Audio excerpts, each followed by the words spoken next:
Ini adalah anak laki-laki paling sial yang pernah ada. Bocah ini baru lahir dengan semua tulang rusuknya patah oleh lampu gantung yang terputus. Ketika dia berusia 2 tahun, karena penasaran, dia menancapkan garpunya ke colokan listrik. Akibatnya, dia tersengat listrik hampir mati. Ketika dia berumur 3 tahun, dia disengat lebah.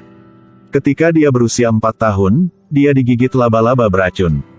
Ketika dia berusia 5 tahun, dia memiliki alergi makanan. Dia dibawa ke ruang gawat darurat lagi. Sangat sulit untuk mencapai usia sekolah. Ketika dia di sekolah dengan teman-temannya, dia meninggikan suaranya. Karena otak kekurangan oksigen. Langsung pingsan. Sama seperti itu. Bersama dengan berbagai jenis insiden, Louis akan merayakan ulang tahunnya yang ke-9. Hal ini membuat ibu Natalie terus-menerus khawatir.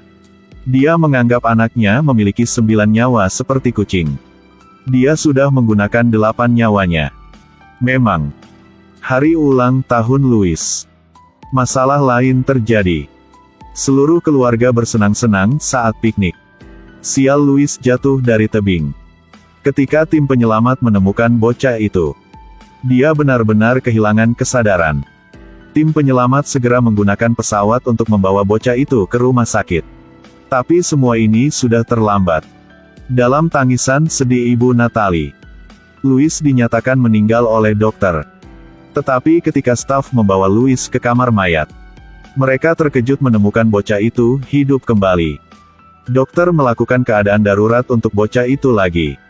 Louis, meskipun menunjukkan tanda-tanda pemulihan, tapi masih koma. Melalui penyelidikan polisi, insiden kali ini bukan kecelakaan. Bisa mendapatkan informasi sesuai dengan haluan Natalie. Saat mereka pergi piknik, pasangan itu bertengkar karena beberapa hal sepele. Saat mereka saling bertarung, bocah itu didorong menuruni lereng gunung oleh ayahnya, agar bisa lolos dari kejahatan ini. Setelah kejadian ini, Peter melarikan diri. Dokter ketua adalah Alan melalui pengamatan selama berhari-hari. Menemukan bahwa kepala Louis tidak terluka terlalu parah. Dia berspekulasi bahwa Louis selalu dalam keadaan koma. Mungkin alam bawah sadar anak laki-laki itu yang tidak mau bangun. Jadi David meminta Natalie untuk memberitahunya tentang masa lalu Louis. Natalie memberitahu Alan. Louis telah menjadi anak bermasalah sejak kecil. Tidak hanya dia memiliki kepribadian yang pendiam, tetapi dia juga memiliki kecenderungan kekerasan. Louis biasanya akan menggunakan segala macam cara untuk membunuh hewan peliharaannya. Dia juga mengatakan dia adalah pemilik hewan. Jadi dia berhak membuat keputusan tentang hewan. Ini membuat Natalie harus secara teratur membawa bocah itu ke psikiater. Sementara karena Louis mau menghindari pergi ke psikiater, dia akan dengan sengaja mengompol di dalam lift. Natalie menceritakan segalanya.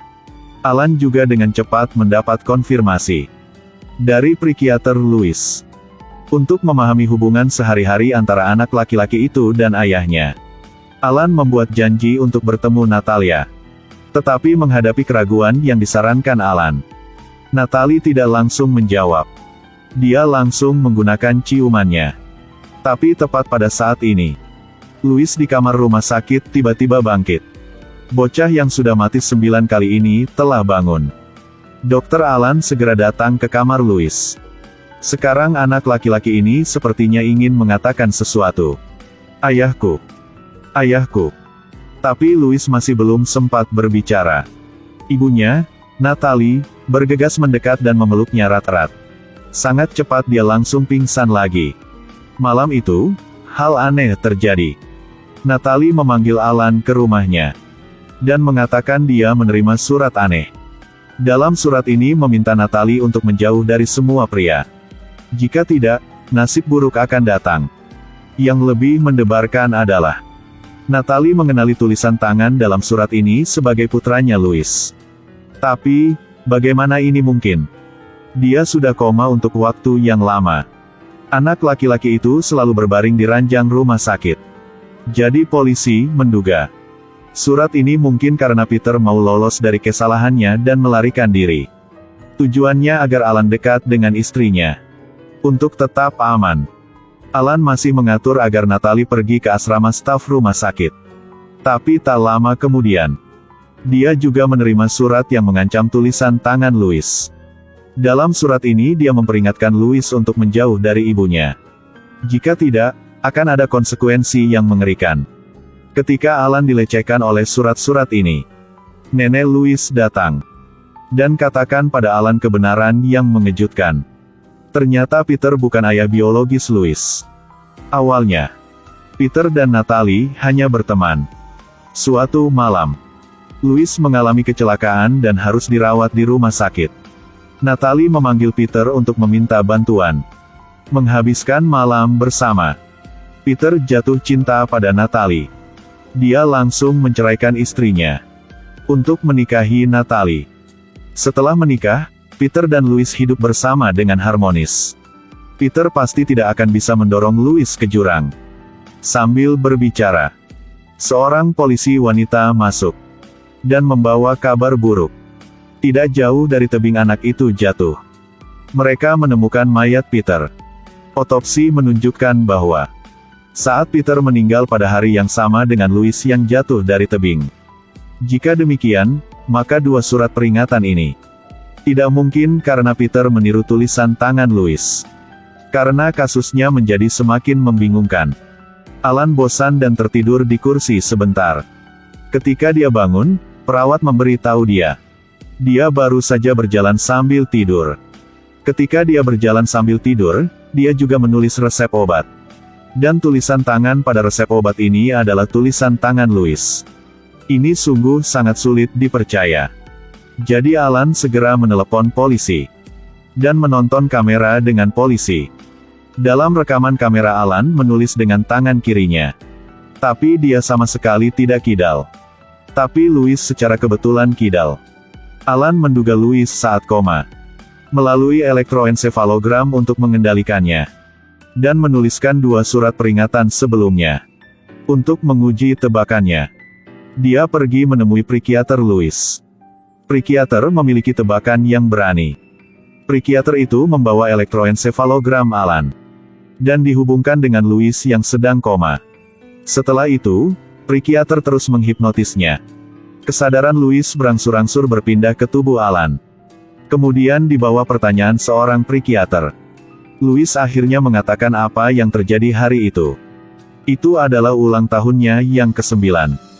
Orang tuanya pergi bersamanya untuk piknik di pantai. Ibu Natalie telah menyiapkan permen buah-buahan untuknya. Ayah tiri Peter melihatnya dan juga ingin mencobanya juga. Tapi anehnya, tidak peduli berapa banyak Peter memohon, Natalie tidak akan membiarkannya makan. Peter merasa sangat tidak normal. Jadi tanyakan padanya apakah dia menaruh sesuatu di sana. Kemudian mereka berdua mulai berdebat. Louis melihatnya dan menjadi takut, jadi dia berlari ke sisi tebing sendirian. Kemudian Natalie dan Peter juga ke sana. Sementara mereka menyeret, Natalie mendorong Peter jatuh dari tebing. Louis melihat semua ini. Tahu bahwa yang berikutnya adalah dirinya. Jadi dia secara sukarela mengambil selangkah mundur. Sampai melangkah dan jatuh dari tebing. Kebenaran akhirnya terungkap. Ternyata pada usia 18 Natalie diperkosa dan melahirkan Louis. Mengalami kesedihan menyebabkan dia menderita psikosis kronis. Ini adalah jenis penyakit mental dengan melukai diri sendiri atau orang lain. Untuk meminta persetujuan orang lain dan membantu. Karena itu, dari kecil hingga dewasa, setiap kali Louis mengalami kecelakaan, benar-benar karena ibu ini sengaja melakukannya. Karena dia tahu, setiap kali terjadi insiden, dia bisa mendapatkan lebih banyak perawatan dan bantuan. Tetapi pada tahun Louis berusia 9 tahun, pernikahan Natalie dan Peter muncul masalah. Mereka berdua sering bertengkar karena hal sepele. Demi mengembalikan masa nikah yang rusak ini, agar ia bisa mendapatkan lebih banyak cinta dari suaminya, ia memutuskan untuk meracuni permen buah-buahan agar anaknya diracun sampai mati. Di akhir film, Louis akhirnya berangsur-angsur sadar kembali. Dan Natalie juga dibawa ke rumah sakit jiwa. Tapi sekarang dia hamil. Tapi siapa tahu anak dalam perutnya akan terus disiksa seperti ini atau tidak.